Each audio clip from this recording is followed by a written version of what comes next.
Hello, good morning, everyone. This is Tibetan Buddhist Society of Canberra's regular Sunday morning meditation plus a talk.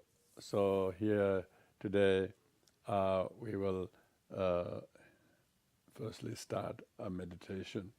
So all of you, firstly I'll do the prayers in Tibetan. Some of you know, some of you don't know, but doesn't matter.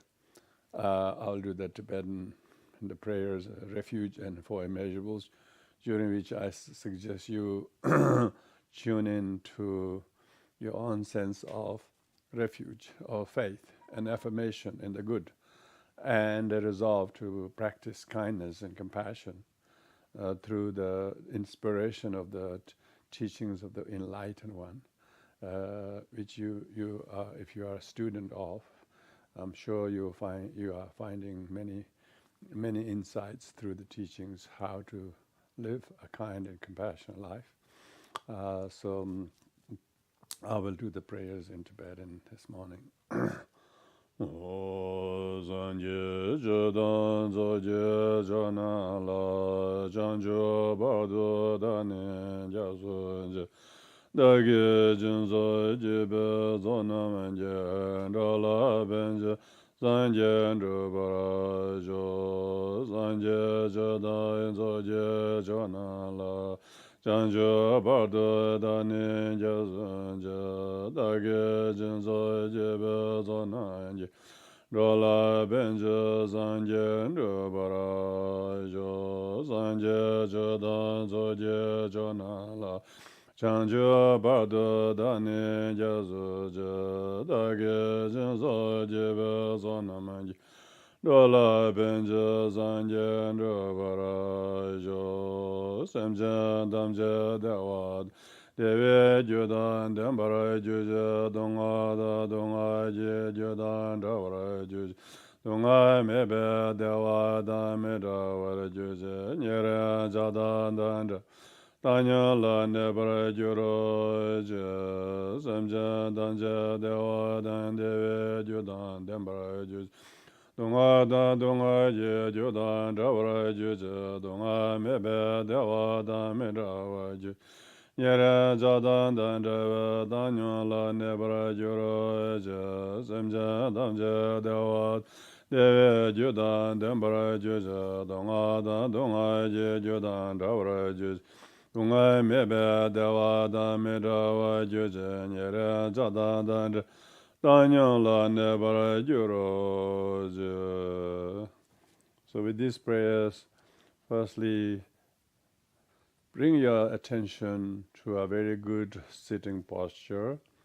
So spend your time and try to get yourself seated in a correct posture that keeps your legs crossed in a sitting posture, or if you're sitting on a chair, have your legs firmly grounded in the floor, and then keep your back straight and your two hands in a meditation posture.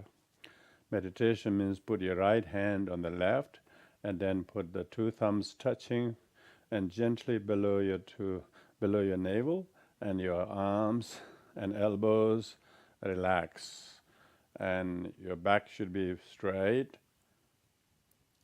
and then you must keep your chin slightly tucked in order that you don't bend your neck on the side or far too back, but slightly bending forward with eyes half open, not totally closed, no widely open or blinking. Keep the eyes soft and serene gaze. Your lips and teeth left natural, your tongue slightly curled inside the upper teeth, and have a sense of single hair pulling you towards the ceiling. In this way, spend at least for the first part of this meditation, just getting your mind very focused in keeping the posture straight and still and correct, and at the same time very comfortable. but not comfort in the sense of you're slouching the back or leaning the back. Unless you have mobility issues, you should try to sit upright and try to bring your attention to God and mind this very posture. You will notice, check, is my back straight? Are my shoulders balanced? And so with this, try to become very focused in your mind on your posture of the body, calmly. So try to spend some time perfecting this stillness of the posture and sincerely sitting in the right posture and with a serene attention that is not wavering or that is not distracted or wandering off the thoughts to anything, but try to just keep checking and correcting and doing, and knowingly sit in the posture and see if you check doing the proper posture properly or not, and try to feel wholeheartedly. And I leave you to it at least 5 minutes.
while maintaining your posture.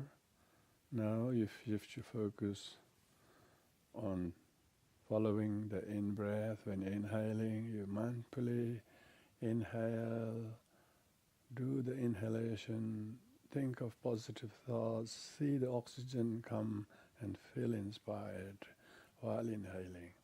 Then as you permeate the breath in the lung, consciously spread it in your lung and flood your whole body with it and feel the whole blood cells are inundated by the oxygen that rejuvenates, feel re-energized. And then as you exhale, as you breathe out consciously, let go of your tiredness and stress or feelings, difficulties in your mind. Just breathe out with the carbon, see it go out and feel relieved. Count that as one. Do the next, even more carefully. At the end of exhalation, count that as 2. Do the next one, carefully, mindfully, doing, knowing, seeing, feeling, and then count that as 3. So in this way, try to remain very focused in doing forward counting of qualified round breathing. Do this while keeping your posture still, with sincere and wholehearted motivation, with serene and sharp attention, with very simple, just stay with your in-breath when inhaling, stay with the permeation breath when you're permeating, and stay with exhalation mindfully. Know, do, see and feel you're exhaling, and then do the counting. Unless you lose the count, which is not a really problem, if you lose the count, take a mini break. If you do not lose the count, which is possible, then keep counting without hurrying. Keep a same pace of each round of breath, so that more you count, more stable and calmer your mind gets. So with this mind, you do the forward counting of qualified round of breathing, okay? During this short time that I'll give you to do that.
keeping one's posture still and sharp attention. Now we will shift to do the reverse counting. So if you reach, say, 40 or 30 or 20, whatever, you count backwards, but you do each of the rounds of breath a little bit more highly resolved clarity of concentration. If that is so, it's called super qualified round breath. So that you're inhaling, you see where you're inhaling from, through where, and see the gentle beginning, and then peak, and then the conclusion of the inhalation, during which you feel inspired. And then as you permeate, it also has a gentle beginning, a peak, and conclusion. And likewise, as you exhale, it is as carbon comes gently, and then slowly swells, and then it slowly tapers off. So in this way, each super qualified. Super qualified means qualified doing, qualified knowing, qualifiedly seeing, and qualifiedly feeling. So you stay very present in each round of breath. When you finish the exhalation, count that as 30 or whatever, and then next one is 29, and next one at the end of exhalation, 28. Try to do that very clearly and focused as you are really truly with the meditation in doing the reverse counting of each super qualified round breath, without any touch of dullness or laziness, forgetting what to do. Stay fully present, mindfully and introspectively, and do this with great sense of purpose and dignity.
So it is always good to learn how to sit still, whether it's very formal meditation or not.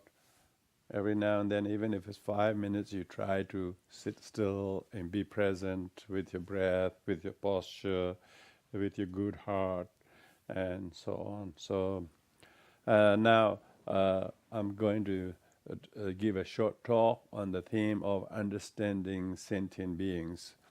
Today, particularly focusing on sentient beings who we love, who we have a filial duty to care or to protect or to provide or to be attentive to, because if it's not not because we are religious or anything like that, not because we're Buddhist or anything, but just fact that we are who we are. We have at least number of people who are in our karmic circle, who towards whom we have this strong love for. And also it's possible that they also do the same towards us. So when you have this feeling of affection or love or commitment towards someone, what we call sentient being who we love, you can't really love somebody unless you know them so well. So we usually don't know even those we love. So therefore, as the theme of this talk is understanding sentient being who we love. So think of who are the people in a list of maybe half a dozen. Maybe the top 2 people in your life. Who are they? Who are these people? Maybe they are your mother. Maybe they're your father. Maybe that's your father, husband, or wife, or child, or whatever. And think of why you have this strong bond or commitment or the need to love or to give to them, these people, than to anybody else. So it's very interesting that we have some sentient being we call those loved ones, the loved sentient beings. And this, I'm not talking necessarily people who a man get attracted to a woman or husband or wife. So it could be your husband or wife too, that to whom you have strong love, But in this case, think of your mother, for instance. Think of your father, for instance. Think of your child, for instance, towards whom you have this natural feeling of how much you love them, how much your ability to do things for them and make them happy makes you much more happier than you yourself are able to do that yourself. You rather do that for them to make them happy. And so there are such people in our lives. So karmically speaking, are they karmically we love them, or we just feel we love them so much? Is it because they do so much things to us, or is it because we just naturally feel that love? Because when you think about the people we love, they like we're talking about men loving a woman, or vice versa. That's like a finite object of. That's I'm not talking about here. But it is possible that you may regard the person who you love as a sentient being. But do we understand those people who we love? And usually we don't. We don't understand the sentient beings who we love. We actually want them to be happy, or we want them to be like this, like that. We don't want him to do this or go there. And we have all this amazing kind of controlling mechanism to the people we think we love. We don't want them to do this or go there or be that or do that. We want them to be in a particular box, sitting there. So, but do the people we love actually expect that? Do they understand these are our expectations, and have they agreed to live by those expectations? Probably not, because they haven't even understood these are the things that we've been expecting of them. So there's assumption between us and other sentient beings who we love that what we think they should do, and then and that's all in our head, it's all in our head, what we want them to be and what them to do or don't do or be here or be not there.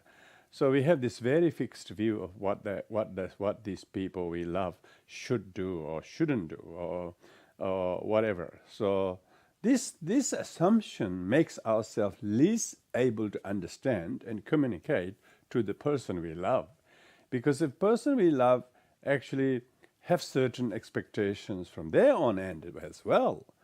How much they expect us to be thinking of them, treating to them, or not treating to them in a particular way is also a completely new area. We have got hardly any understanding of what they are. So sentient beings, particularly those who are very close to each other, they actually don't understand each other at all.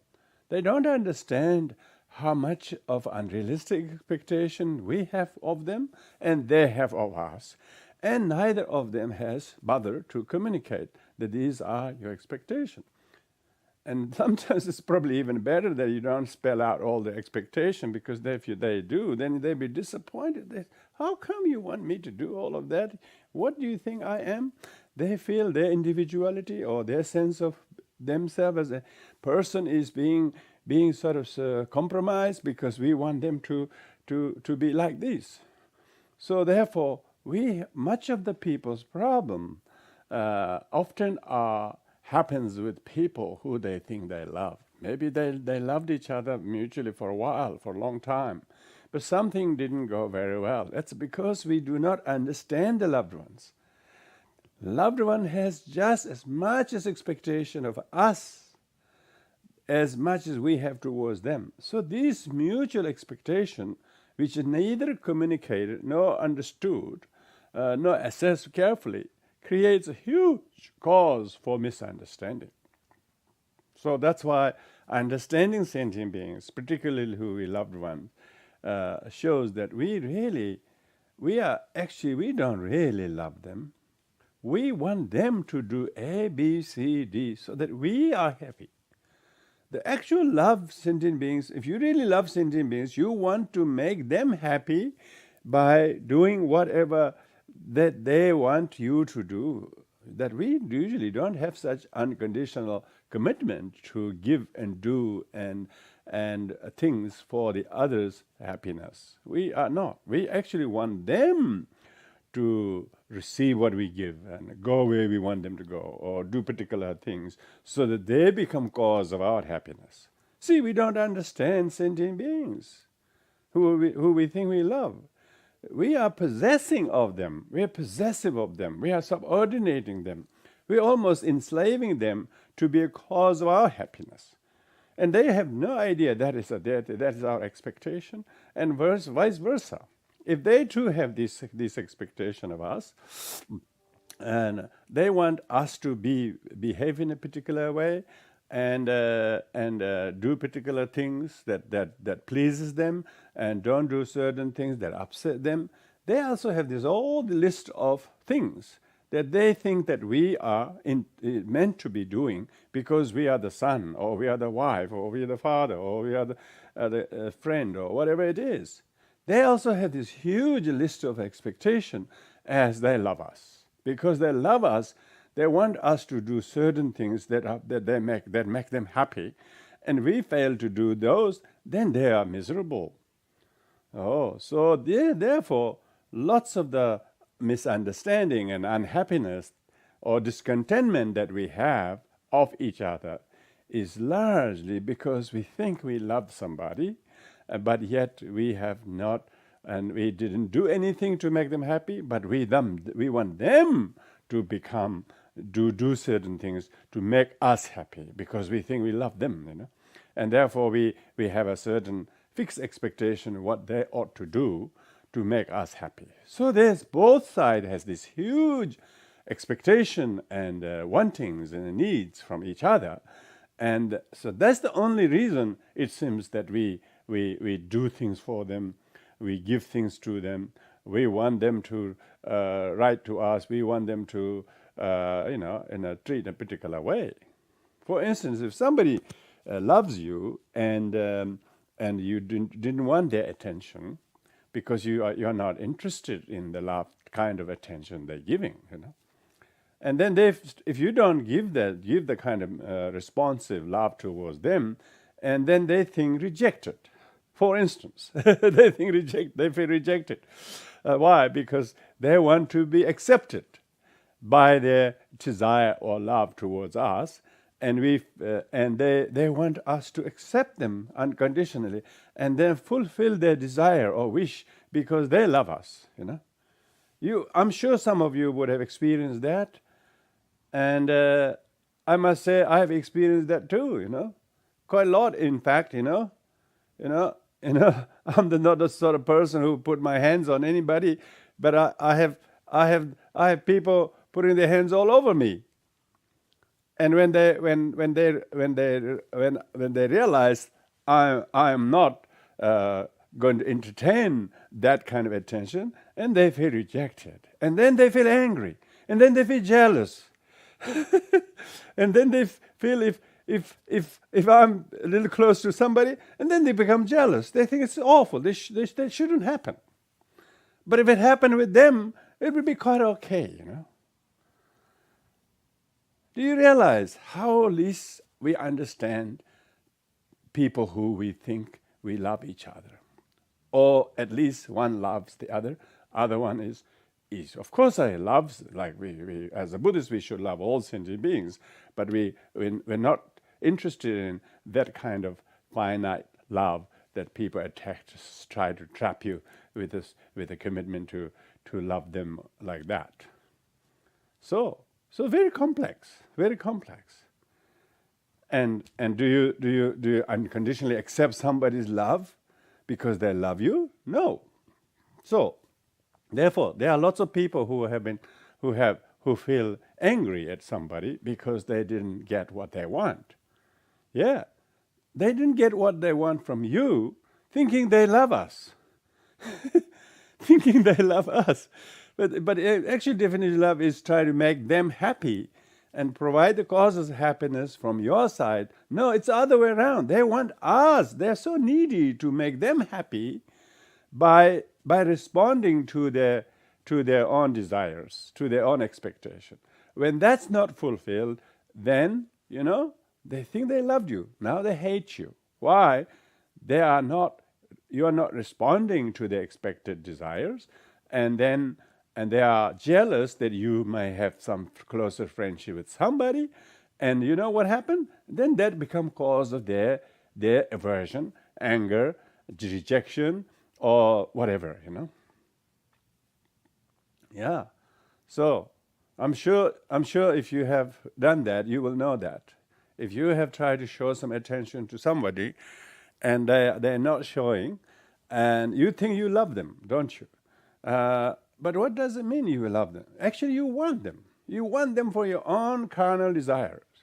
You want them for your own whatever mundane, material, financial, social, or whatever economic, whatever benefit by the showing your attention to somebody. So your attention to somebody is not love at all. It was attachment. It was desire. It was possessiveness. So often when we think people are loved ones, they actually are possessors. They possess you. They want to control you. They want to make sure that you do exactly what they want you to do to make them happy. But are they able to do things to make you happy? Are they willing to do everything what you want? Probably not. So that's why, if this is happening from your side as well, which is not a if, but also happening, so therefore, two people's what appears to be loving relationship is full of time bombs, that it will not go very well. Why? We don't understand sentient beings in general, particularly those who we think we love them, or those who we think they love us. You expect your father to love you, don't you? Yeah. So if you expect your father to love you, what do you want your father to do? This. You have lots of things. What you want your father to be like his father, but your father isn't quite right. Your father hasn't quite done any of those. So you will see. So this shows psychologically that you are actually your love for your father is not love. Your love for your father is attachment, expectation, and control, and an unrealistic expectation. So that is because of that relationship between you and your father is going to explode one day, if not very frequently. Why? Because there is so much misunderstanding, miscommunication, and wrong view. So we have to really understand how these things happen quite a lot of the time. And then people misunderstand, people miscommunicate, people assume things, and they just assume things. That's what the other one is doing or wanting. But you haven't ever actually checked with them, is that's what they're doing or that's what they want. So therefore, when we don't understand sentient beings in general, how can we understand anybody out there? We don't even know who they are. But even those people, we think we love them, or those people, we think they love us, and we think they love us. But what does it mean? They have given you some things, they have done things for you, and then therefore you're indebted, and you want to do similar or better things to them. So this kind of reciprocal kind of a kindness, generosity, doing things for each other, and then you did this, and then they have to do that, and they have to do that, then we have to do that.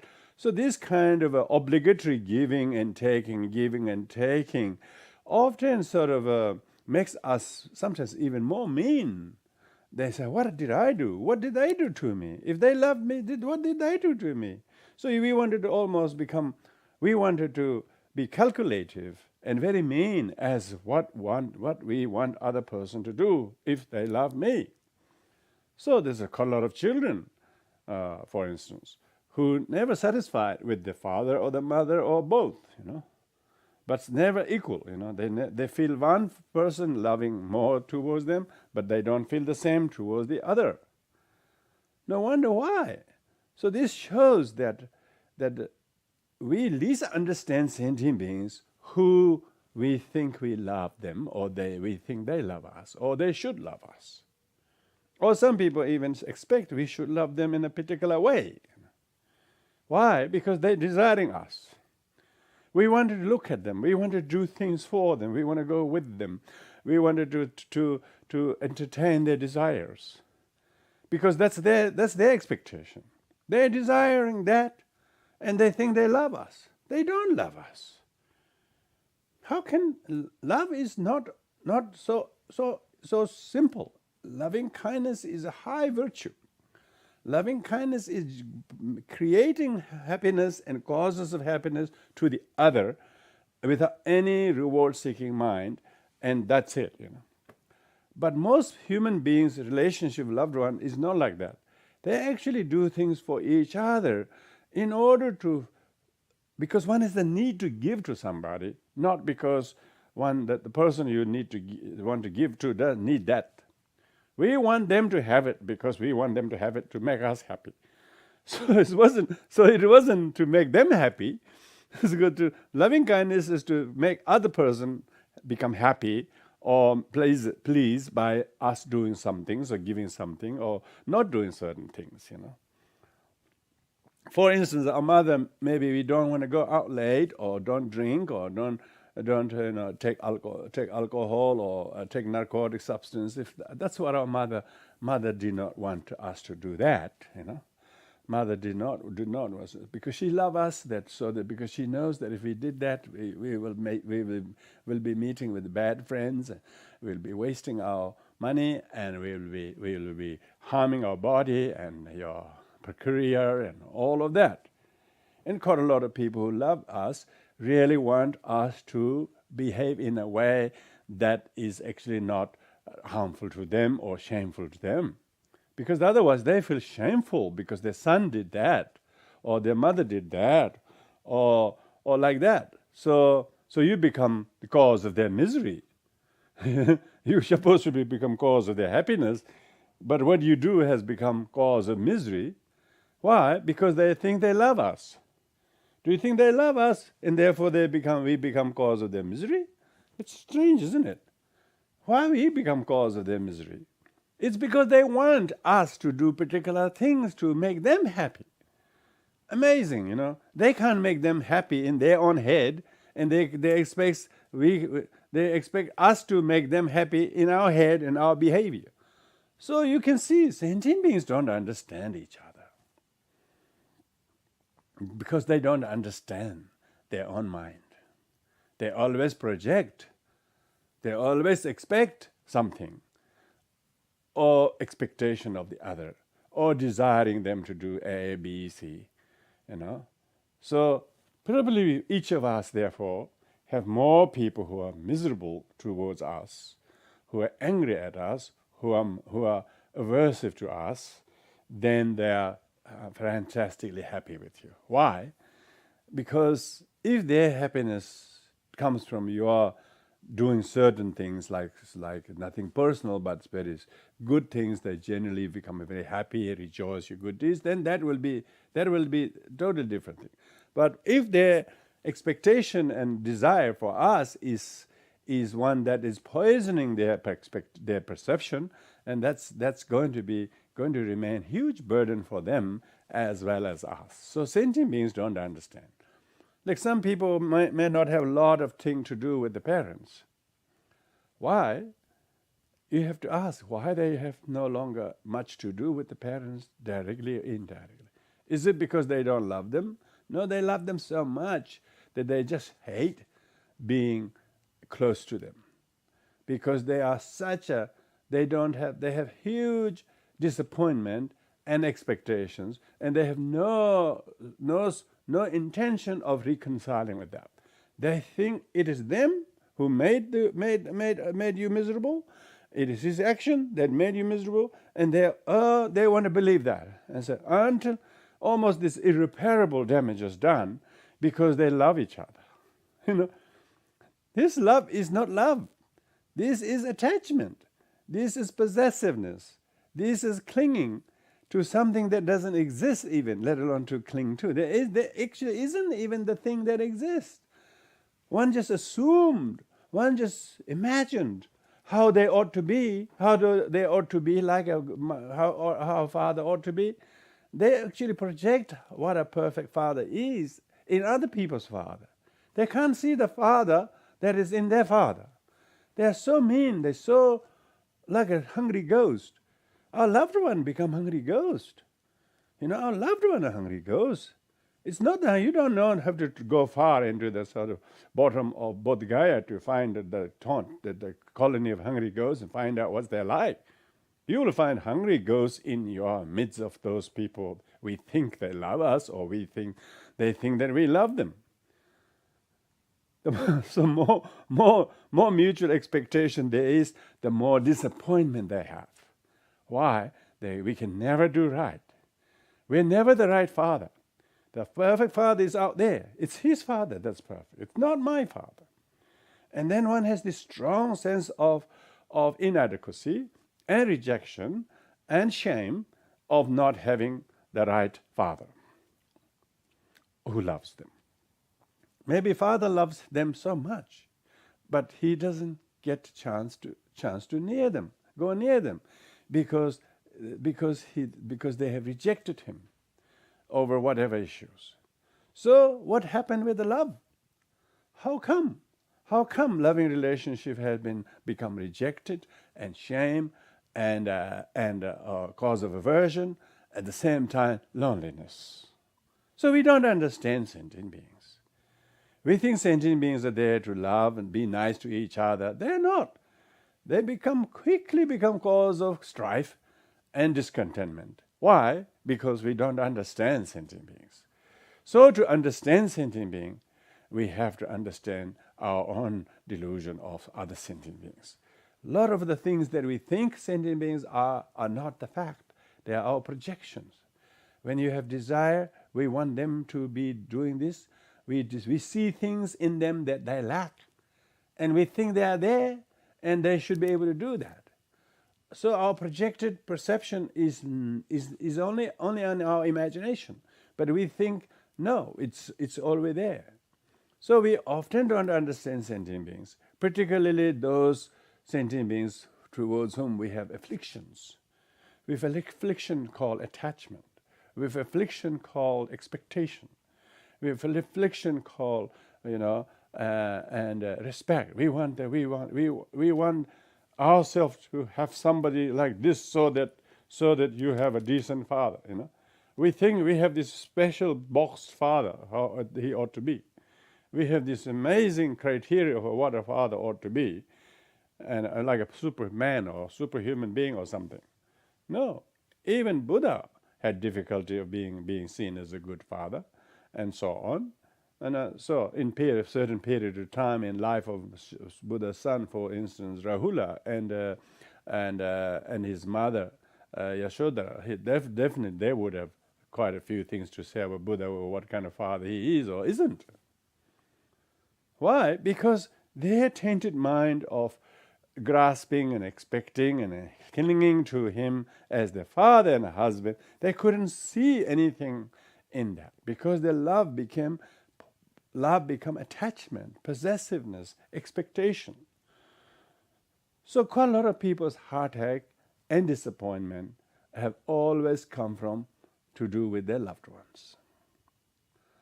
So due to the loved ones being in our life, people have difficulty of letting go. So they have either attached to someone out of fondness, or attached to someone out of aversion.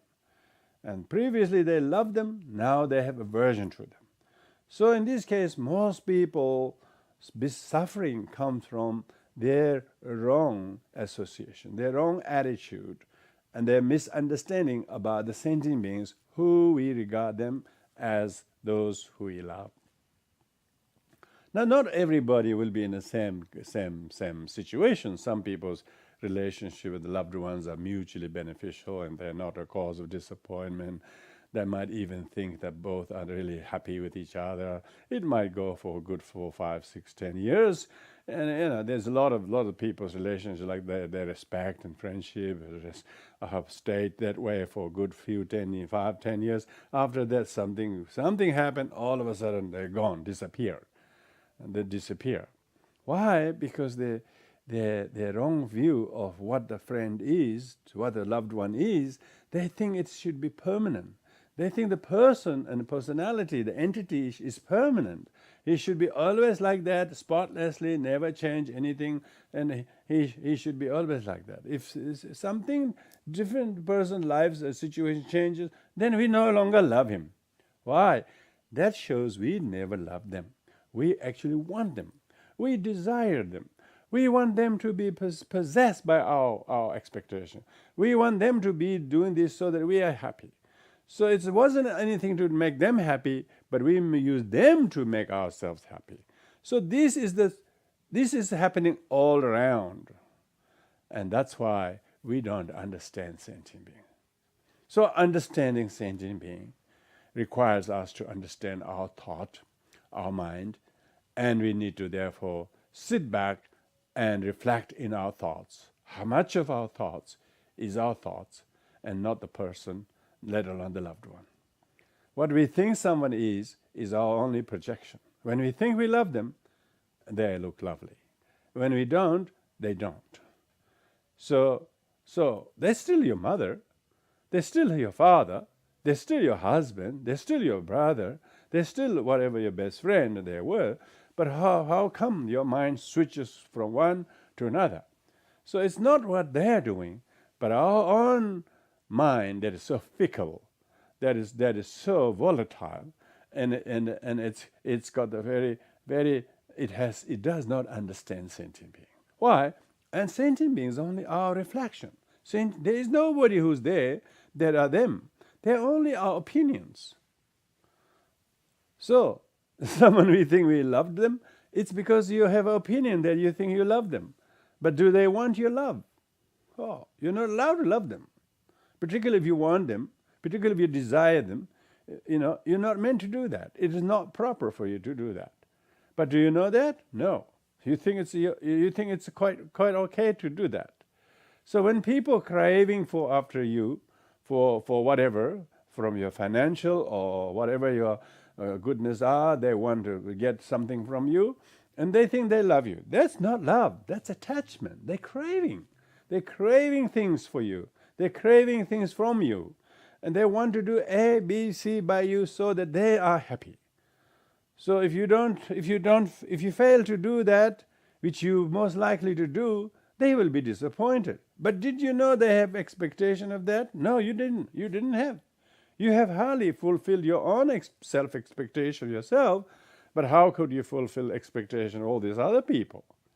That's why sentient beings only create a cause for harm and problem to each other, seldom associating with the full benefit each other. They always harm each other unconsciously and inadvertently. And that's why people's loving relationship with fellow sentient beings often become cause of discord. So, when we understand sentient beings who has more expectation, who desire something from you, and when they do not get, they will be disappointed. So if you have few people who are angry with you, or maybe if you're angry with someone, it's, you know why? The reverse psychology says, because you didn't get what they want. You didn't get what you want from them. Isn't it? That's why you're miserable. You think you love them. You think you loved them.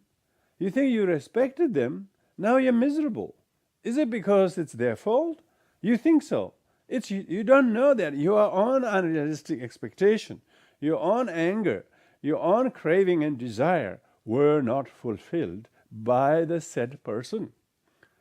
So it's not fault of him or her. They don't even know that they have been placed with such expectation. They didn't sign a contract to you saying they will do this to you to make you happy. It was all in your head what they should be doing, shouldn't be doing. And now all of a sudden you flip your mind like a coin, and then you have the reverse side of it. You thought you loved them, now you hate them. You thought you couldn't part from them, now you don't want anything to do with them. So who are they? Once upon a time, you thought you loved them. Why you didn't love them now? It's because you never did. You only desired them. You only wanted to subordinate them. You craved after them. You have carnal desire after them. And therefore you are now not happy. So, this is very important. If you understand sentient beings, you understand your neurosis. Because what you see of the sentient beings are not anything about them, but it's all your projection of them. Your projection of them. So if you're happy with someone, right now, it's all because of your imagining these things. They might be trying their best. They may have some good reasons, good qualities, good conduct, or whatever. But these things are all dependent. They don't have an inherently existing good conduct. They don't have inherently existing loving mind or generous mind. Its question is, if he's generous to you and you want him to be generous, you will think he's great. But if he is generous but you don't want him to be generous to you, you reject him. So what is the sentient being? Sentient being's generosity to you can either become cause of your happiness or of your anger, because you don't want him to give anything to you. That's so. Why? Because you don't want to accept things from him if you have to do things that you don't want to do. So that shows that all the sentient beings and lots of people's problems in their mind is largely their misreading of other sentient beings, particularly so-called loved ones. You don't understand those who you think you love them. You're actually treating them as if they should be like a little pawns or slaves to make you happy exactly as you liking. They never can make you happy by doing what you want them to do, because they have a head of their own, mind of their own, craving of their own. Even if they are very, very saintly and they're very, very polite and generous, you will never get inner happiness from them, because you yourself, your perception and projection of them is entirely, in a negative and craving and desire. So craving and desire often confused as love. You know, you think of somebody who, if they really want you, it's because they want you, not because they love you. You know, what do you mean by love? Loving kindness in Buddhism is creating happiness, a cause of happiness for the other. If you love your mother, you make her happy. You try to do things to make her happy. That's love. But you'd want your mother to do A, B, C to make you happy is not desire. That is not love. That is desire. You want her to be like this so that you are happy. You are not able to do things to make her happy, which is that's why loving kindness is much harder to practice than desire. Desire, everybody's practicing. Its question is, well, who towards whom they have a desirous mind. So just maybe you can reflect back. If there are some people who are disappointed and angry with you, chances are they desired you. They desire you. They want you. They want you to do A, B, C. They want it to be like this, whatever. Or they want you yourself for them. And because they didn't get it, they are angry. They are jealous. They usually speak bad things against you and behind your back. Why? Because you thought they loved you, and yet they thought they loved you, but no, they desired after you. They were craving after you.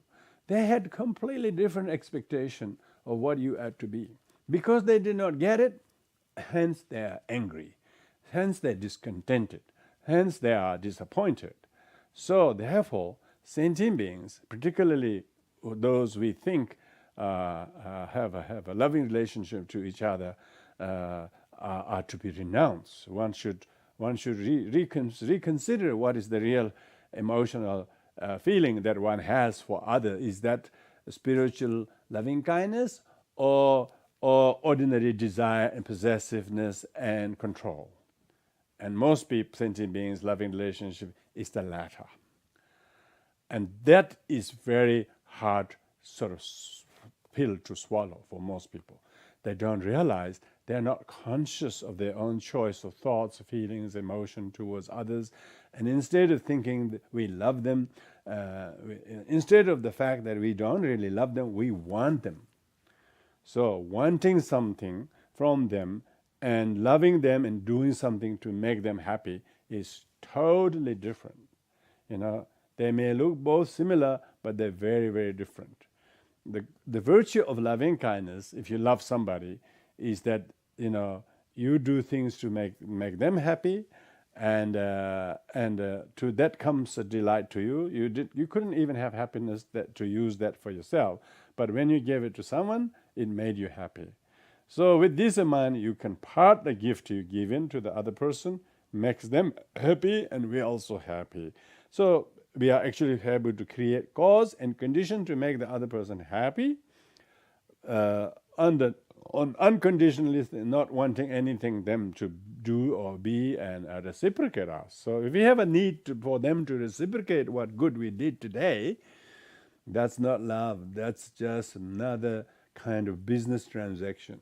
You want them to have this so that they can do that, do this later. That kind of ulterior motive does not understand sentient beings, does not even understand your own self as a sentient being. How could you understand other sentient beings when you can understand yourself, the sentient being, who are usually miserable and suffering as a result of lack of this competency? So according to the teachings of the Buddha, people who are loved ones,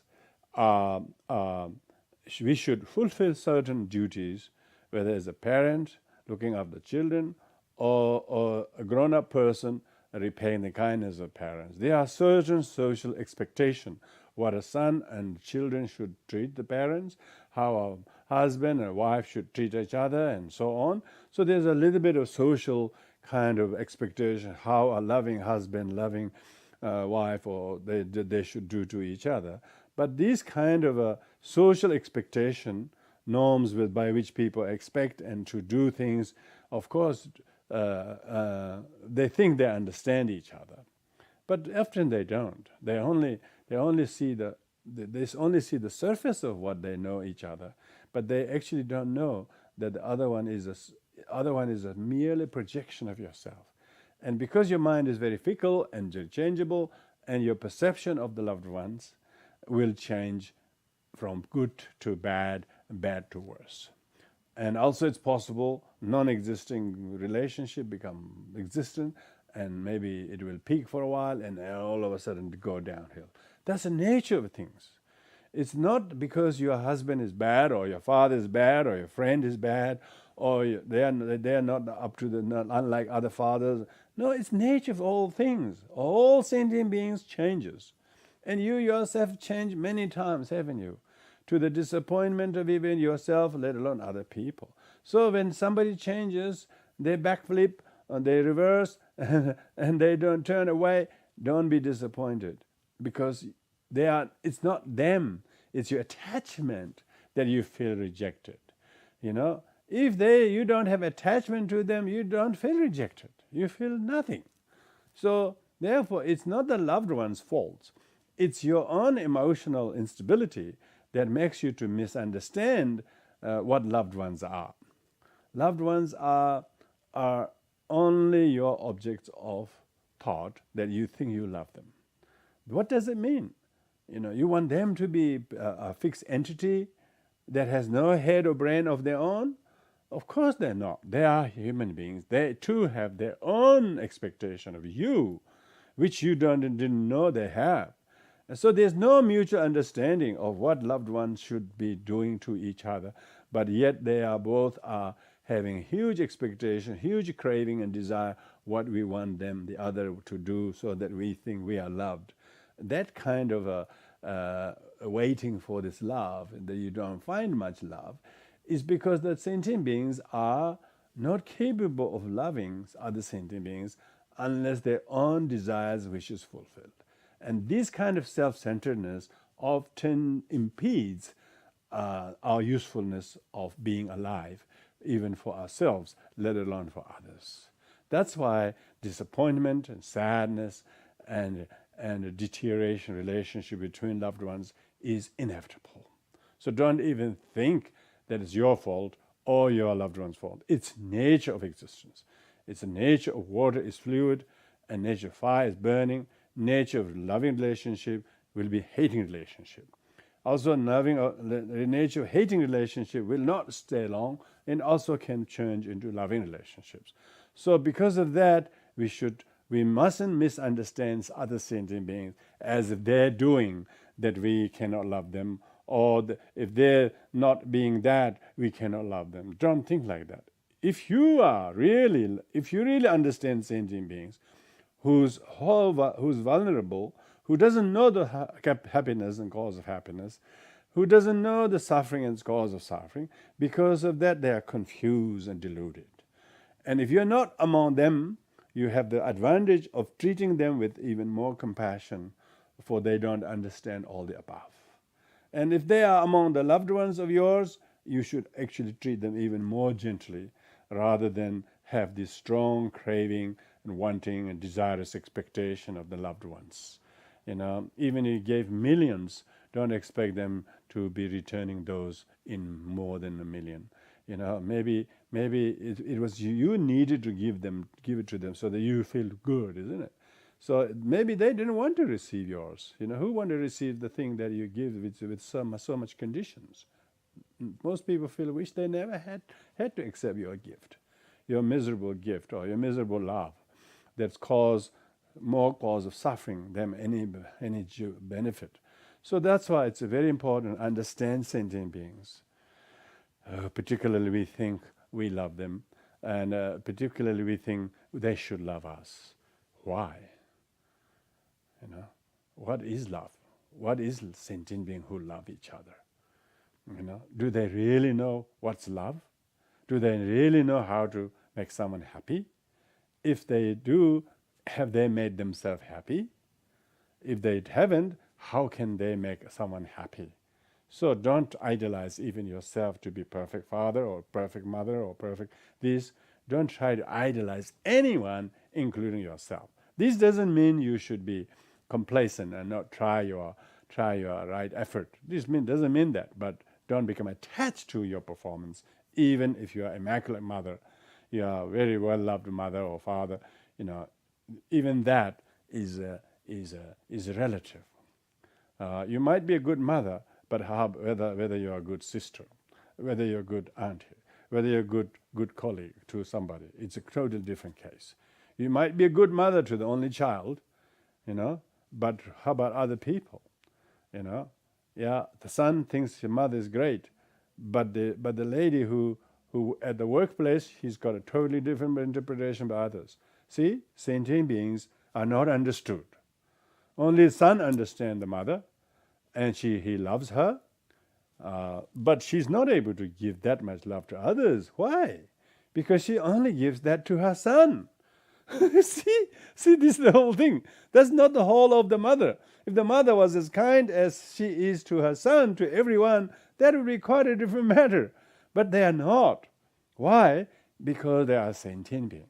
They're doing that out of attachment. They're doing that out of filial duty, to feel important, to feel valuable, to feel I'm great mother or whatever. But they are not willing to do that. After a while, they actually wish they don't have to be a mother also. So there will be a time that the loving mother actually doesn't want to be a mother anymore. She couldn't even think of having another child. She just wished it never happened, but she just did. So there's very many rooms for misunderstanding between us and sentient beings who we think we are loved ones. So we have a lot of learning to do about how to understand sentient beings by knowing our own mind and its opinions, how the sentient beings are painted as a picture in our mind, and we think that's they are. Are they identical to what we think they are, or are they completely different from what they should be or they are? Often we do not know. We don't understand sentient beings because we don't know these are our own imaginations. So with this in mind, one needs to learn to let go the fixed views. Don't put anyone in the box, and don't stay yourself in the box. Try to get out of that and to not become fixated about that. So understanding sentient beings is not an easy. It's very difficult. We don't understand sentient beings because we are not enlightened. That's the difference.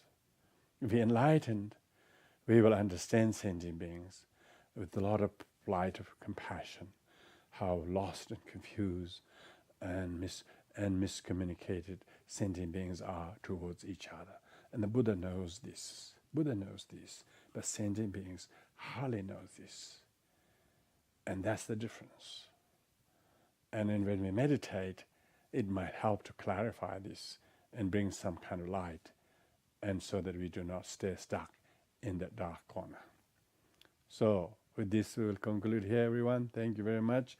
So understanding sentient beings is a very important way to deepen your knowledge of the Dharma and enlightenment that can come from it. Thank you very much. That's all. See you next time.